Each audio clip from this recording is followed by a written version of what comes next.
Do books, 16th century, joined two volumes back to back, the spine of one meeting the foredge of the other, a useful, though rare, structure for keeping multi-volume works together. And a handful of heart-shaped or cordiform books, 14th and 15th centuries, a book of hours, a collection of ballads, and a volume of love songs, took advantage of the symmetrical opening of the codex to make the work's form suit its content. Devotion. Most important of all, this period gave rise to that feature we most associate with the book: print.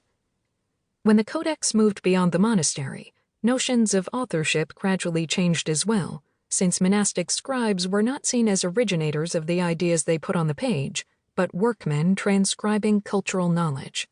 With the rise of universities and humanist inquiry into Latin and Greek literature and rhetoric, a picture of the author as an originator began to take shape.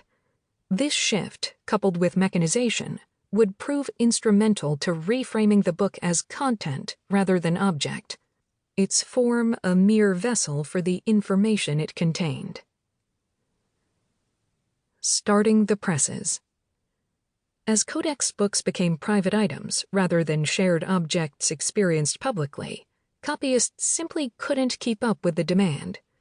Woodblock printing, which appears to have developed in the West to produce playing cards, initially met some of the needs of readers. Block books, composed of religious images with captions, served a devotional audience through the 15th century. Much as in China, whose xylographic printing techniques predate these and are discussed in Chapter 1, a folio could be printed from a relief, with both image and text carved into wood. The woodcut technique used to produce block books played an important role in both influencing and illustrating books produced with the print technology that would set the standard and remain largely unchanged through the 20th century: movable type. When you think of early books, chances are the name Johannes Gutenberg comes to mind. One of the few celebrities in the history of the book, his name has become synonymous with the invention of the printing press and with the production of a 42-line Bible that has been widely exhibited and praised as the first Western book printed with movable type. Despite the ubiquity of squares and statues dedicated to him across Germany, a 1952 U.S. postage stamp celebrating his achievements, numerous engravings of him, none of them verifiable portraits, and an initiative to digitize the world's public domain books that bears his name, Gutenberg almost didn't get the credit for the innovations that made that feat possible.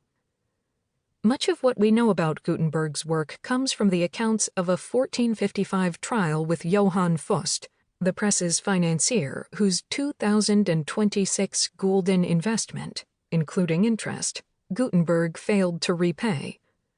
As a result of this suit, Gutenberg was forced to forfeit his print shop, retaining only the work and equipment he had completed before 1448, when the loan was made. Fust and his son-in-law, Peter Schoeffer, who had served as Gutenberg's assistant, took control of his shop, half of the completed Bibles, and much of the credit for the printing press itself, and Gutenberg died 12 years later, never having profited from his invention or his clean, standardized Bible. Gutenberg's celebrity is all the more improbable, given that he did not write a word of text, design it, or print his name in the completed codex.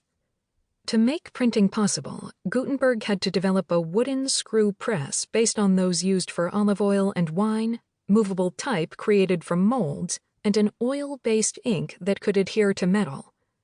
Though popularly considered the inventor of printing, many of the technologies Gutenberg used were already in existence by the time he set up shop. His great achievement lay in bringing these technologies together, perfecting them, and persuading others to fund his vision. What little we know of Gutenberg's life establishes him as an enterprising young man from early on.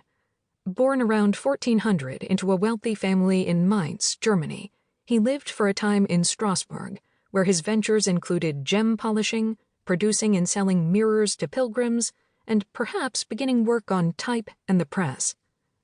In 1448, Gutenberg returned to Mainz, and soon thereafter convinced Fust to invest in his newest scheme: printing. For the next 7 years, he worked to develop typecasting and printing techniques that would endure for centuries.